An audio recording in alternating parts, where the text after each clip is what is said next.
متعال او لا یزال چرتن په تلپاتې نامه درنو او قدرمنو اوریدونکو په سلامونه او نیکو هیلو مو هرکلی کوم. هیله د روغ جوړ خوښ او خوشحاله بیاست. قدرمنو اوریدونکو جهادي خاطرې خپرونه ده چې زما عصمت الله قایل په کوربتوب درته له زابل ملي راډیو څخه نشریږي. قدرمنو دوستانو دا ځل مو په خپرونه کې د زابل ولایت د ارغنداب ولسوالۍ یو دلګي مشر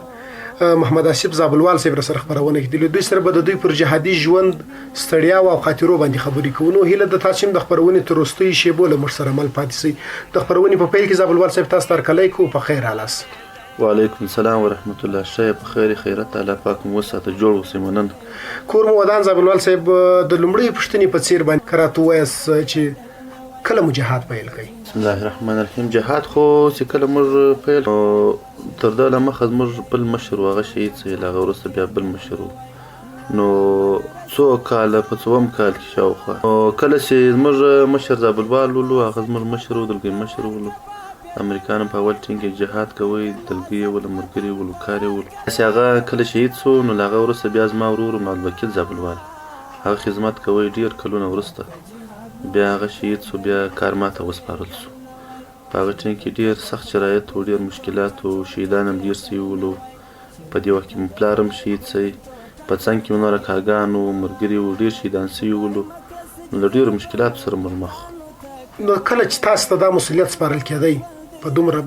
سخت وضعیت، تاسو څه فکر کوئ چې د حالات په کنټرول کې د مجاهدینو انسجام، د ملګرو یو ځایوالی او د هغوی د تلفاتو د مخنیوي فکر مو څه ولو چې ځکه تاسو ډیر ضایعات ورکړي وو، ډیر ملګري مو د لاس ورکړي وو، د کورنۍ غړي مو له لاس ورکړي وو، حالات څومره سخت وو؟ حالات ډیر سخت وو، خو یوازې دا و چې بس موږ د الله پاک نصرت امیدواره ولو. مشکلات خو سخت ډیر ولو، مرګري مو شهیدان سوي ولو، قریبان مو شهیدان سوي ولو، مشکلات ډیر وو.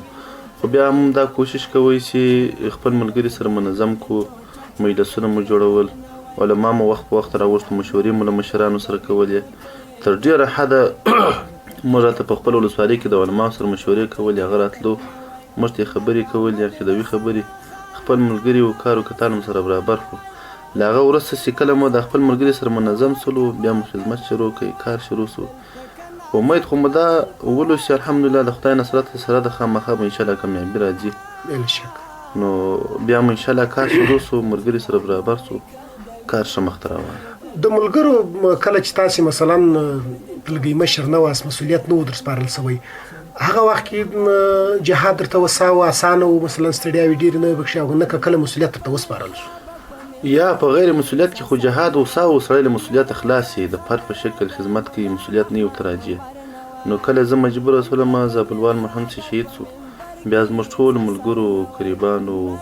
مشرانو ټولو پر دې اتفاق وکړئ چې دا کار به زه کوم. د جهاد پیل څومره سخت و ستاسو په فکر باندې؟ امکانات څونه وو؟ امکانات خو بیخي صفر وو، امکانات صفر ولو. یو څه موږ نه درلودو، ډېر په کمو شیانو باندې د جهاد طریقه را روانه سوله. نو دی پېښوله چې بیخي زموږ په ډېرو ملګرو باندې به تقریبا پر 7 کسانو ملګري به یو میل رسېدی، دونه نږدې وه د شیانو. د اقتصادي مشکلات سخت زیات، خو د هغه برسېره د خدای پاک نصرت و، د مجاهدینو سره په هغه یو توپک باندې به ملګرو نوبت په نوبت تلو، ډېر خدمت یې کوئ. کله مو لومړی ځل مثلا څو کاله ستاسو په فکر باندې شاوخوا مخکې مو په لومړي جنګ کې یا په لومړۍ جګړه کې برخه واخیسته؟ نو ما د فرد په شکل په هلمند کې خدمتونه کړي دي، هلته زه وم. بیا چې کله زما ورور شهید سو، بیا همدلې مې خدمت کوي په ارغنداب کې. هر وخت چې مې خدمت و، د مشرانو چې به غږ وکړئ، موږ به انشاءالله تعالی مده ولو په ارغنداب کې. په اول ټینګ کې چې زابلوال شهید سو، زه د ارغنداب د ټولو کمربندو مسؤل وم. نو هلته خامخا د جنګو ځایونه راغلي دي، جنګونه سوي دي، کارونه سوي دي، ډېر کارونه سوي دي. کله چې تاسو ته مسؤلیت وسپارل شولو، ملګرو ستاسو سره همکاري څنګه وله په اصلاح باندې؟ هغه کله چې به تاسو ورباندې کومنده کوله، یو ځای د جنګ دپاره به مو لیږل، د ملګرو همغږي او همکاري څنګه وله؟ ملګري الحمدلله ډېر اتحاد و اتفاق و،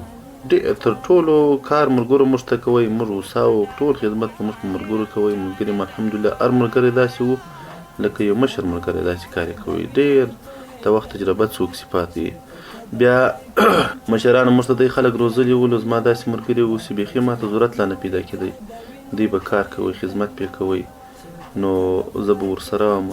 د وخت څخه زموږ د دلګۍ مشران ملګري پاتې وو، راته مشر زابلوا څخه دا بله څه د کار خلک پاتې وو، تکړه خلک پاتې وو، ډېر ښه خدمتونه یې کول. لومړی ځل مو مثلا تاسو چې کله جهاد پیلوئ له چرکي جنګ مو پیل کوئ که نه تعرضي مخامخ جګړه وه؟ مخامخ جګړه وه. زه کشر وم هلمند کې، ما هلته د بشرانو په کمربند کې زه ولم دورې مخامخ جګړه وه. کمربند و، ډېر سختې شپې وې، ډېر تکلیفونه وو. له هغه وروسته بیا دلته زه رالم، دلته هم جنګونه ولو، چرکي کارونه په ارغنداب کې نه وو. دغه په ټول ولایت کې د تعرضي جنګونه ډېر وو، د چرکي کار بیخي ولو نه. نو کله چې به تاسې خپل کور ته راتلاست، خپل ځای ته به راتلاست،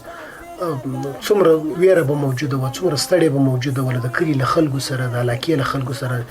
چې چاپه ونول سي یا دلته څوک په اصطلاح باندې معلومات ورنه کړي، ستړې به څومره ډېره وه؟ مشکلات ولو، له بعضو خلکو څخه موږ بیرېدلو، بعض ځای کې څه مشکلات ولو، جاسوسان د حکومت ولو، د امریکایانو د خلکو کور به ورپه نقشه کوی، چاپې هم ډېرې وهلې، ډېر مشکلات وو. خو بس تاسې به ولو، زموږ به د خپل کور ته په دونه تکلیف راتلو، بیخي لکه یو ناولده ذاتې به وتلو، پیرې به وې، معلومات به مو کوئ، تایرې به نه ګرځېدې، بیا به زموږ په کور کې ښه ارامه شپه کوله. چې کله به تایره ګرځېدله، فضا به خرابه، بیا به موږ له کوره وتلو. حتی دی پېښه سوې ده، زموږ د کور کوچنیانو لویان ټول له کوره په شپه کې وتلي، په بل کور کې بیا شپه کوله. چې کله به فضا برابره سوله، بېرته بیا راتلو خپل کور ته. دا مشکلات ټوله ولو. او داسې خلک هم ولو چې زموږ په پټه بیا زموږ ډېر خدمت کوئ، ډېر تکلیف پرې کوئ، ډېر سخت تکلیفونه یې له موږ څخه تېر کړي دي. د ولس همکاري څنګه وله د خلکو؟ ځکه چې په دې کامیابۍ کې تر ټولو غټ راز زما په فکر د ولس همکاري به وله. ستاسو په ساحه کې د ولس همکاري څنګه وه؟ زموږ په ساحه کې الحمدلله له وخته څخه ارغنداب ولسوالي ښه تاریخ لري. د شهیدانو کور د شهیدانو ولسوالي د یار دی کور به نه وي چې په ارغنداب کې به د هغه به شهید نه وي سوی. او د خلکیان او اربکیان په ارغنداب کې بیخي په کم اندازه وو، په خاصو ځایو کې څه خلک وو. نو ټوله زموږ خلک ولو له موږ سره د همکاري کوله، لکه زموږ د دلګۍ ملګري ټولو د اقتصاد لخوا، د نورو شیانو لخوا، حتی د شهیدانو په راوړل کې، د زخمیانو په راوړل کې، د ډوډیو د خوندي کېدو، د سلاو د ساتلو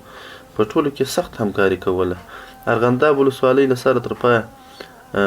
له وخته دی تاریخ لري چې د شهیدانو ځای ده. حتی دی کورونه موږ د روسي درې څلور زامن شهیدان سوي دي.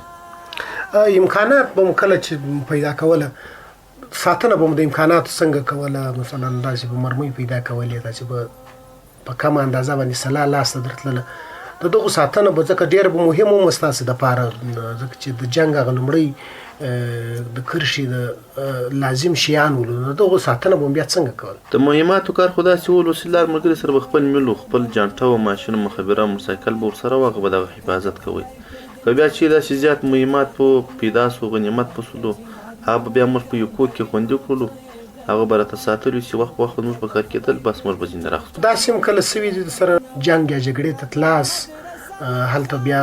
د ملګرو پر نوبت باندې جنجال سوي، مثلا چې یو ملګری وایي زه ځم، بل وایي زه ځم، امکانات لږ وو، ملګري ډېر. د اول وار چې وربان وسولو د امارت او د امریکانو تر مابینځ، له هغه وروسته زموږ ملګرو کار شروع کړی. اولین کار زموږ ملګرو په ارغنداب ولسوالي کې د پولیسو پر یو ګزمې پر موټر وکړی، رینجر باندې. داسې پېښه سوله، زموږ ډېر ملګرو ډېر یې وځړل، ډېر بغارې وهلې، موږ په ډبرو ویستو، بدې خبرې ورته کولې، خوشکې مو ورته کولې، چې دوی به دا زړاوې کولې چې موږ ولې زه ولې پاته یم، ولې پلانی ځي. دا شیان خو بیخي ډېر وو. په وار ما لیدل چې ډېر ملګرو به زړل په دا ولې چې ولې موږ ته اجازه نه راکوي، پلانی ځي او زه پاته یم. موږ به ورته ستا خو بل وار نوبت تېر کړی ده، تا به بل وار ولاړ شي. دا مشکلات بیخي ډېر وو. او ملګرو دونه د خدای د رضا لپاره تلل، د یو چا په زړه کې ولکه دا و چې زما یا دا مقصد دی، یوازې د خدای د رضا ماچوي، چې د یو چا بل مقصد نه و. د جهاد فکر مو له کومه ځایه پیدا سولو؟ څنګه به دې ته جوړ سولاست چې تاسې باید عملي د جهاد په سنګر کې ونډه واخلئ؟ جهاد فکر خو داسې ولو، امریکا نه افغانستان ته رالو، موږ له خپله وطنه ټول کور هجرت وکړئ. مشر زابلوال مان حلیم زابلوال الله پاک شهادت قبول کړي، دا ژوندی و. هغه خدمت شروع کړي په ډېرو سختو شرایطو کې. زه کشر وم، ما په یاد کېږي یو دانه زوړ موټرسایکل به له ده سره ولو، خو دغه به ګرځېدی. خدمت یې شروع کړي تر ډېره وخته، ډېرې چاپې وې، ډېر تکلیفونه یې تېر کړو. 2 وارې امریکانو یوړی باګرام ته، هلته یې سخت قیدونه ورکړو، ډېر یې سکنجه کړی ولو. دی بیا راغلی و، دا د پښو غوښې په سپو ځینې خوړلي وې، نور تکلیفونه و. له دغه وروسته چې نو موږ ټول په څنګ کې ورسره تلو، ورسره ولو. د ټول کور خلک مجاهدین و، ټول جهاد کوي، ټول ته اسلحې پرتې وې، هر وخت موږ خدمت ته آماده وو. نو هغه وخت کې د هجرت زندګي و ډېر سختۍ وې تکلیفونه ول خو دا یو ځای ولو زموږ د ټول کور خلک مشرانو کشرانو ټول ژوندي وو کله چې الحلیم زابروات شهید سي د بل زابروات مسؤلیت وسپارل سي بیا هم د غونه شو زما په ټینګ کې ډېر تکلیفونه پر ما دا راغلل چې پلار مې شهید سي ورور مې شهید سي قریبان مې ټول شهیدان سو زه بیخي واځي پاته ولم بس نو ډېر مشکلات پر راغلل کله مو داسې فکر کوئ چې په دې کمو امکاناتو به بیا مجاهدین بریا ته رسېږي دا فکر خو ما خلک اوس سپین ږیري ملایان اوس هم ژوندي دي ملګري اوس هم ژوندي دي چې ما دا ملګرو ته ویلي ما دا به دی وخت راسي بیا به دا مرکز کې به باړوی کې زموږ وطاقونه وي په دا مسجدانو کې بیا به موږ دی شو کېږي بیا به دی فتحې راسي موږ به د ورځې په بازار کې مازدیګر به موږ راځي ولاړ چا سره شپه وکړو دا په هغه ټینګ کې موږ ته لوېدلي وو نو ځکه چې مجاهدین د خدای دپاره ولو دا موږ زړه ته لوېدلو چې یو وخت دا نه کامیابه کېږي دی خلک چې هغه ظالمان د خدای د لارې چپ خلک دا زموږ ته خامخا لوېدلي وو او په جنګ کې به ستړی حتمن راغلي د خوابدۍ ورځې د خوابدۍ حالات هم ډېر راغلي که داسې یو خاطره له اورېدونکو سره شریکه کړئ تر څو هغوی پوه شي چې تاسې ډېر ورباندې خوابدي سوي یاست هغه حالات چې مثلا ستاسو تر اوسه هم په ذهن کې د یو بدې خاطرې د یو تورې شپې په ذهن پر رنګ باندې ستاسو په دماغ کې پاتې تېرې خو ډېرې وې خو یو وخت کې موږ د ارغنداب ولسوالۍ ته راغلي وو هلته ملګرو موږ یو ترتیب درلود یو کار نو بیا چې کار وسولو خو نو مشکلات په کار کې رالو چې فضا ډېره خرابه سوله ملګري سره خوښ سولو زه چې ډېر خفه سوم په هغه وارې یو ملګری را سره و د میزان درغسو د جاکیار زوی ولو هغه ډېر د شهیدانو کورنۍ ده هغه ډېر فدایي ملګری و ډېر پاک سړی و ډېر ښه مجاهد و دا را سره و په جنګ کې تعرض شروع و داسې لږ وخت پوسته کې ملګري پوستې ته راننوتلي ولو ما او ده خبره سره کوله دی شهید سو زه ډېر سخت یې کړم بیا هلته پاته ولو ډېر رڼا سول عسکر راوختلو سار سول پر موږ باندې پر موږ چې سار سو فضا هم ډېره سخت خرابوله خو دته چې ما وکتل نور دا امکان یې نه و چې موږ وزدی څنګه راواخلو یا څنګه کوو ملګرو ته ما راکش یې کوي د هغوی مراکش کوي په دا ډبره مراکش وایي پر ما ډېر سخت حال هغه تېر شوی زه ډېر په تکلیف سوم ډېر مې وځړل زړه مې ډېر سخت درد کوی د ملګرو په دا ډبرو کې د هغوی راکشوی نور پر موږ سار سو د ده ټوپک ما په غاړه کړی ولو خپل ملګري ته ورکوي د ده سره دوربین ورسره چې دا پاته نه چې مهم شی ده نو ډېر په تکلیف سوم په دا وجه چې د دوی ډېر ګلالي ځواني یې ول یو ښه صورت یې و غټ سړی و قوي ملګرو د هغې راختلی نه سي باره هم د هغې په دا ډبرو کې راکش کوي تر ډېره ځای هم راکش شوی وروسته بیا د کلي خلک رالو بیا مو په هغه طریقه یو خپل ځای ته طبیعي ده د خوشحالي حالتونه به هم راغلي دغسې یو خاطره چې تاسې ډېر ورباندې خوشحاله واست اوس مو په ذهن کې موجوده ده دا خاطره هم راسره شریک خاطرې به د خوشحالۍ کېدای شي وې خو دا یوه پر ما ډېر د خوشحالۍ خاطره راله د ارغنداب په ولسوالۍ کې زه مو واورې ډېرې پرتې وې نو یو دوه عسکر موږ تسلیم سو بیا د هغه په وجه موږ له د کومندان سره په لاین کې سو د ولسوالۍ له کومندان سره کومندان ډګر کومندان یې مې دی د ګردیز و ده سره زه په لاین کې سومه بالا مې توسې راسه وروره تسلیم سره راووځه مسلمان یم افغان یم پښتون نو خیر چې دا ما دې ځای ته جوړ کړي د لس ورځو شاوخوا د زما او د ده خبرو واخیستې ما او د خبرې سره کولې لس ورځې بعد ما خپل مشران په جریان کې اچولي د سړي سره موږ خبره کړې د پولیسو قومندان د ولسوالۍ نو بیا ما او د ټلیفون سره کوي ټلیفون ته له 6 بجو بیا تر 6 کار کوي بیا ما د مخابرې یو نمبر سره جوړ کړ چې په دې کې به زه ورته خبره سره کوو بیا چې کله د له ما سره ما او د خبره سره وکړه چې تی به راوځئ دا رقم به راوځي الله یو طریقې م سره جوړې کړي ملګري م سره منظم کړو چې تی لارې ونیسئ چې ستا خلکو ته څه مشکل پېښ نه شي موږ واده ورسره کړې ده نو داسې ماخستن 8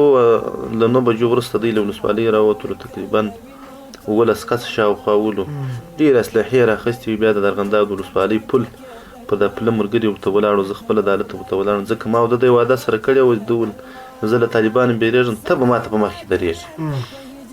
نو زه خپله مخې ته ورغلم ماته چې دی څنګه دا پله ته راغلی لاس په لاس کې ورکړې ما هغه زه یم ډېر خوشحاله سو او ډېر د خوشحالۍ ځای دا و چې یو څوک نه ملګری خوښ دی نه یو مشکل و نه څوک پره خبر سو نو تقریبا 40 میله شاوخوا اسلحې وې 50,000 شپېته زره شاوخوا به مهمات و یو رینجر او رینجر هم بېرته بیا پرېښوی خټې ویتلی نه خراب و 11 کسه عسکر ولو مرګري هم ډېر سخت خوشحاله و موږ هم خوشحاله و ځکه موږ د اسلحو ته دغونه نه وو خوشحاله مهماتو ته ډېر خوشحاله ولو مهمات بیخي کم و نو دا ورځ و شپه باندې زه ډېر سخت خوشحاله یم بیا سهار تیاري راله بمباري و کیسه وه پر موږ دا ډېر د خوشحالۍ ځای رالی ډېر خوشحاله و بلا شک بالکل نو کله چې فتح رال ستاسو مسؤلیت چیرې فتح چې راله په اول ټینګ کې چې فتح رال د بازارو ته موږ سره رالو مشرانو څه ځایونه موږ ته راکړو چې دوی دلته واوسېږئ په هغو ځای کې ملګري سره منظم کړو هغه وروسته بالا دی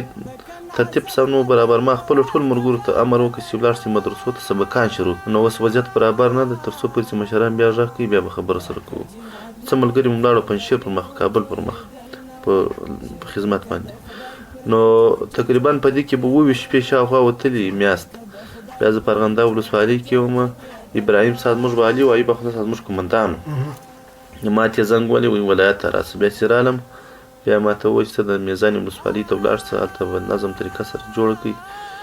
خلکو خدمت به وکړي د قومندان په حیث میزان ولسوالۍ ته ولاړم هلته اوسېدلم نو ډېر وخت وروسته بیا د چوپان ولسوالۍ ته تبدیل شم هلته د قومندان په حیث مې خدمت کوی ډېر وخت وروسته اوس د کلات ښار مرکزي اولي حوزې ته را تبدیل شوی تقریبا 10 میاشتې شاوخوا کېږي اوس دلته په خدمت لګیا طبیعي د معلوماتو پر اساس باندې چې ارغنداب ولسوالۍ تر مرکز کلات مخکې سقوط شول هلته حالت څنګه و چې بیا مو هیلې څومره را ژوندۍ شوې وې د فتحې دپاره هیلې خو دونه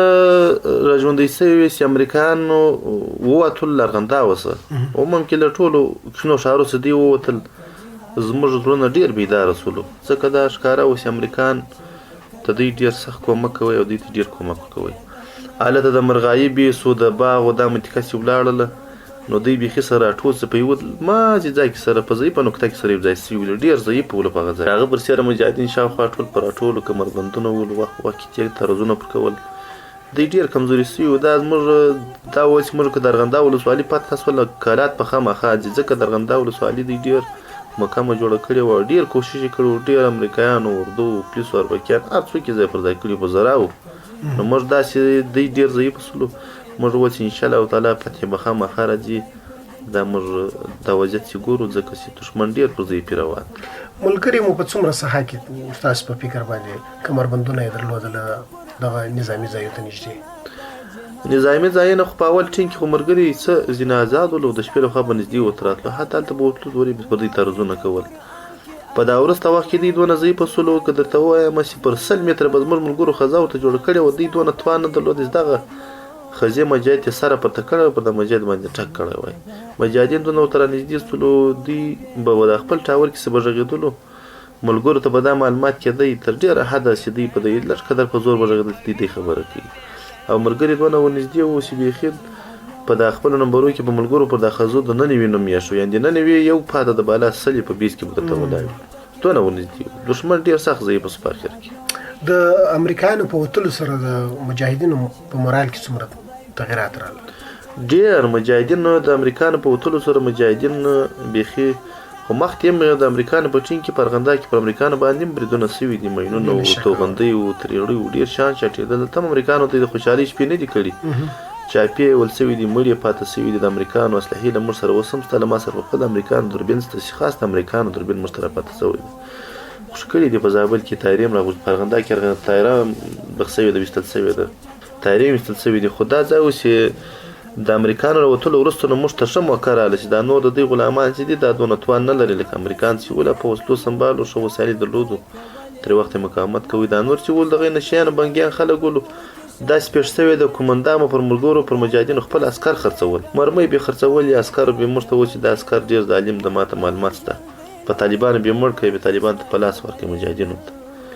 نو د امریکایانو له وتلو وروسته الحمدلله ټول ولس ټول مجاهدین خلک هغه خلک هم راځمندي سوي ویل امریکایانو سره جنګ نه کېږي هغه هم جنګ شروع کړ نو ډېر کامیابي را روانه په اخر کې مو بدات د ملګرو څنګه وزیاتېدل ملګري خو مو دونه زیاتېدل کال پر کال به داسې وخت راغلی د موږ په دې پسې ولکه رسېدلو چې اوس دا ملګري ته زه مخبره ورکړم توپک ورکړم څه په وکړم په دا ملګرو بیا هم په دا مدرسو کې کړي وو تاکونه مونږ جوړ کړي مدرسو کې مونږ کړي مونږ سبقان وایاست که غږ وبایم مونږ غږ در کوو خدمت ته مو راول ملګري بیخي زیات ډېر وو دونه ډېر اوسېدی ملګري به راغلي بیخي به نوبت نه ورتلی خوا به بده کوي بیا به ولاړې په بل ځای کې به خدمت شروع کړو دلته ماته نوبت نه راځي د ملګرو د ډېروالي علت علت یې دا و خو د مجاهدینو ټولو دنیا ته ښه خوند ورکوئ مجاهدین ښه پاک خلک ول په هر ځای کې چې اوسېدل خلکو ته ښه خوند ورکوئ چې دا خو رښتیا مجاهدین دي ښه مسلمانان دي ښه خلک دي تقواداره خلک دي پاک خلک دي خیانت نه کوي په هر ځای کې چې به مجاهد اوسېده هلته نه غله نه فاسق نه فاجر هېچا ګزاره نشي کولی نو په دا وجه د ارغنداب ولسوالۍ د علماو د مشرانو د وخت د جهادي ولسوالۍ د کشرانو د مشرانو څوکه هیلې ژوندۍ کېدې جهاد خواته ډېر میلان کېدی زړه یې کېدی نو له هغه وروسته لا څوک له دلګي مشرانو په بعض دلګیو کې مربوط څوک پر خدمت یې شروع کړ د علماو ونډه څومره مهمه وه علما خو داسې ولو دا زما په خپله چې زه څونه وخت ما تېر کړی دی ما یو کارم د علماو بې مشورې نه ده کړی د شپې او د ورځې به زه ورتلم د دوی سره مجلسونه کول دوی داسې نه کول چې موږ ته بیا وخت نه راکوي هر وخت یې زموږ په خدمت کې ولو موږ ته بیا کتابي لاره ښووله چې شرعي لاره چې په دې کې موږ که د غنیمت په برابر که په نورو کارو کې په نورو کې ولو په ټول به موږ ته شرعي لاره ښو بیا به موږ پر هغه تلو زموږ سخت همکاره ولو که د علماو همکاري نه وای نو زه فکر نه کوم چې موږ به مخته تللي وای ځکه چې هغوی موږ پر صحیح لار ته برابر کړلو نو الله پاک پر صحیح لار د سړي د چا نصرت کوي پر غلطه لار یې نه کوي د مجاهدینو د ډوډۍ او د مصارفاتو دا موضوعات څنګه ول دا د ولس خلکو په غاړه اخیستي وو همکاري موجوده وه که نه یو سیستم روان یو سیستم ما خو د خپل عمر کې ونې که لیدلی چې دا سیستم د چا لخوا موږ ته پیسې راځي یا دا د روپۍ چا راکړلې بس د دې حاجي صاحب په کوټه کې د دې حاجي صاحب په کوټه کې د دې مولوي صاحب په کوټه کې له دې حاجي صاحب ته روپۍ راکړه داسې پېښه شوې ده ما ته به په خپله به موږ یو ځای ولو یو څوک به رالی بالا وویل چې زه یې خواته ځم څه روپۍ راسره دي دا به درکړم ته یې به د ملګرو تیلو شیان کوي ټول کار هم د خلکو ولو خلکو دونه کومک کوي له تیلو تر پیسو تر چاندو تر ډوډۍ هر څه